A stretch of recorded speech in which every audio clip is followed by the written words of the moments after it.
So whatever happened to the drummer for Nirvana?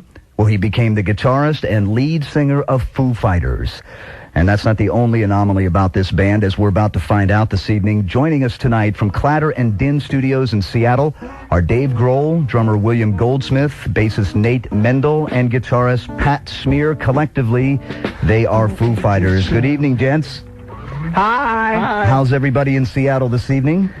Well, William and I are doing fine. I think that Nate and Pat just retired to the restroom. I see. Just for a quick minute. We just ate it. That's what happens when you eat at the Spaghetti Factory. It has to be close by. I understand. Was that Nate's bass? Nate's bass just fell over. Hold on. Well, maybe it needs a little trip to the little baseman's room, perhaps. I'm not sure. The band will not only be taking your calls tonight, they're also going to be playing live. That's true. As soon as the bass is ready, of course.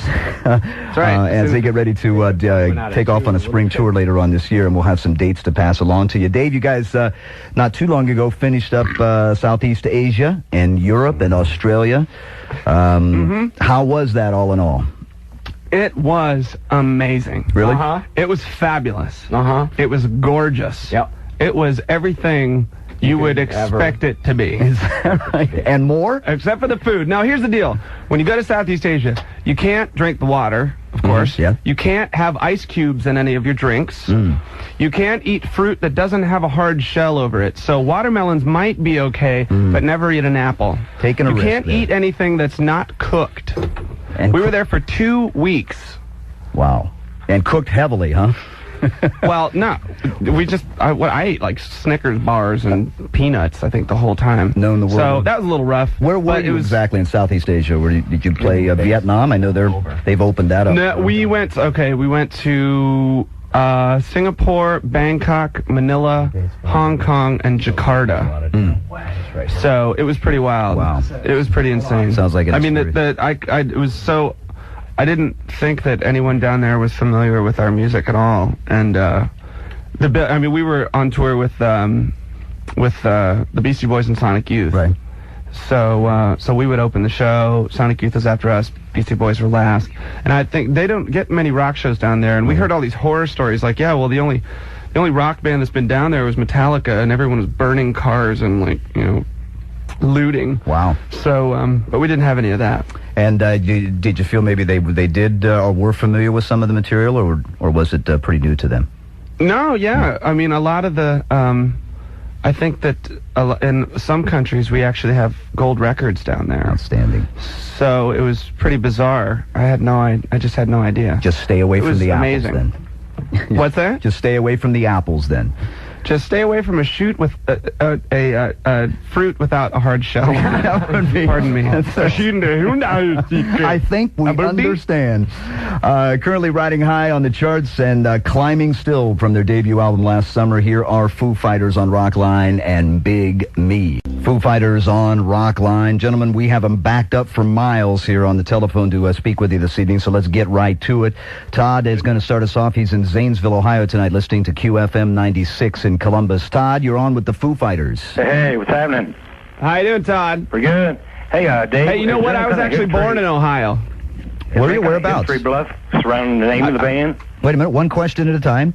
Whereabouts? Oh, no, I was born in Warren, Ohio. Warren, in northern Ohio. That's right. Good old Ohio boy. Okay, Todd, your turn. Okay, sorry about that. It's okay. Is there any kind of, Dave, is there any kind of history bluff surrounding the name of the band, maybe? The meaning of the name of the band? Yeah.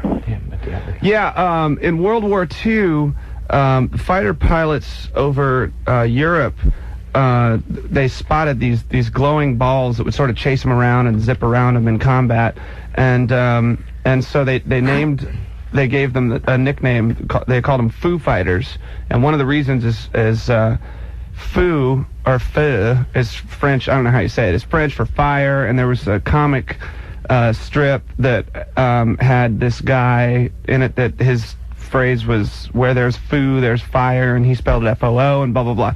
So they called them Foo Fighters, and I read about it in this UFO book called Above Top Secret. And are you into that sort of thing, Dave? Are you into ufology, as they call it sometimes? Because I know your record company is called Roswell Records. Of course, Yeah, assuming I'm with into Roswell, it. New Mexico. Yeah, I'm not completely obsessed with it, but I love to read about it and check up on it every now and then. Kind of fun to play with, isn't it?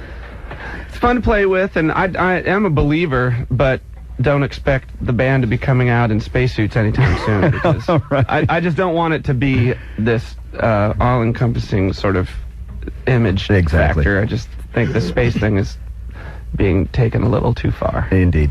All right, Todd, thanks for getting us started there. Now, a little bit later on in the show, I'm going to have some details on, speaking of space, how you can win an 18-inch Sony dual LNB digital satellite system. Okay, it's a stretch. Plus installation and 6 months of free programming from DirecTV. Rockline brought to you by 1-800-CALL-ATT. Card calling without the risk of being overcharged. Don't go away. Foo Fighters and live music when we come back. Stick around.